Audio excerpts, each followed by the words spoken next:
मसीह में आप सबको खुशामदीद।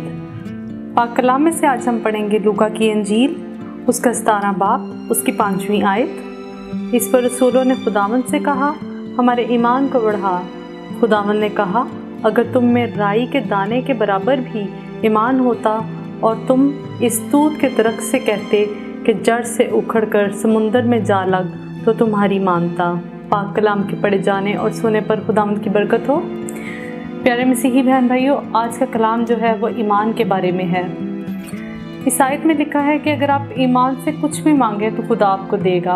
अपने अंदर थोड़ा सा राई के दाने जितना ईमान रखें और फिर देखें कि खुदा किस तरह आपकी ज़िंदगी में अपना जलाल जाहिर करता। ईमान रखकर दुआ मांगे, ईमान रखकर चर्च जाएं, देखें वो आपकी ज़िंदगी को किस तरह बरकतों से माला माल करता। आमीन।